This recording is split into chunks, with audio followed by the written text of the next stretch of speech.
दर्शक बंधु जदि आपण भावुन जे ऑस्ट्रेलिया बेईमानी जो भारत दल विश्वकप फाइनल मैच हारी तेरे वीडियो टिके लाइक कर दिंतु।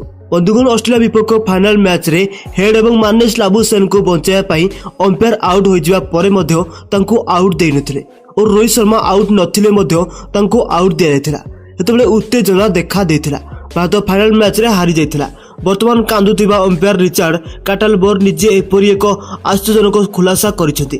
ए सुनी समग्र भारत चकित हो गला। तेणु बंधुगण अंपायर कौन कहले ए वीडियो रे आमे रिचार्ड काटलबोर को वीडियो को देखाइबो एवं आपन को पूरा खबर मध्य कहबो।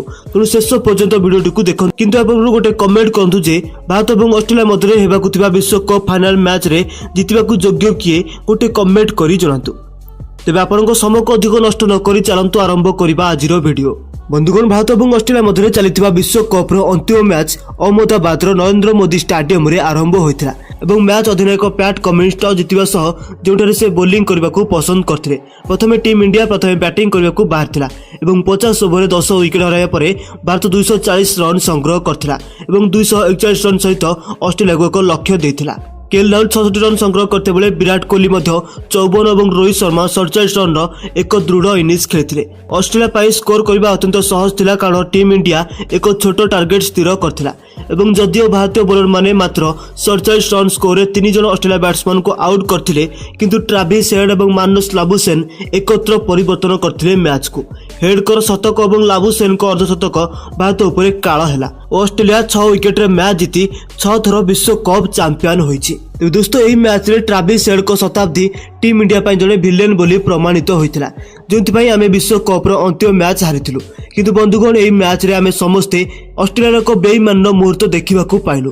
तो मार्नस लाबुशेन 50 रन में पहुंची नथिले एवं यह पूर्व ऑस्ट्रेलिया को बड़ क्षति करथिला। दोस्तों जसप्रीत बुमराह 28तम ओवर रे 5म बॉल ले मार्नस लाबुशेन को एलबीडब्ल्यू पाई आवेदन करथिले किंतु रिचार्ड काटलबोर तांको खारज घोषणा करथिले। जेतेबेले निष्पत्ति तृतीय अंपायर रे पहुंचला सेतेबेलकू यह सामना को आसिला जे यह अंपायर कॉल अटे। जेहेतु आपण समस्त चित्र गुडी को देखि पारथुवे एवं जेहेतु आपण समस्त एठारे वीडियो रे देखि पाउथिबे एवं यह जानिबा परे भारत दल अधिक क्रोधित होइथिला कारण मार्नस लाबुशेन हेड को सहित सहभागिता को आगो को नेउथिले। तो दोस्तों यहाँ पर रोहित शर्मा मध्य आउट नथिले। रोहित को कैच धरतिले ट्राविस हेड किंतु बॉल टी भूमि रे स्पर्श करथिला किंतु अंपायर याकू अणदेखा करी रोहित शर्मा को आउट करथिले।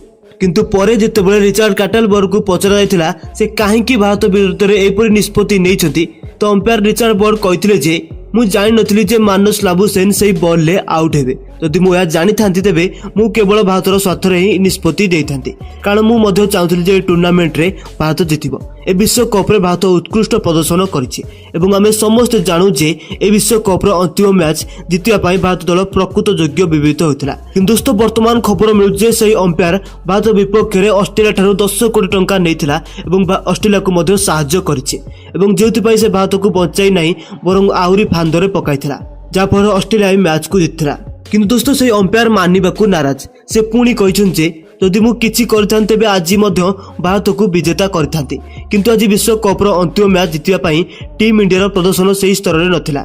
सेमानको फील्डिंग खराब एवं अत्यंत प्रभावशाली नुहे एवं जा होना कहीं भारत बैटिंग 240 रन संग्रह करथिला खाली सेतिक नुहे या परे भारत दल किपर जिति परिबो। भारत को जिताया पाई मु मोर समस्त प्रयास करथिली किंतु एही कारण भारत मैच हारि जाथिला। मते विश्वास कर एवं जदि तुमे माने विश्वास करूना तेबे आईसीसी रो एक मीटिंग करबा उचित। मु भारत विरुद्ध रे किछि भी असाधुता करी नाही।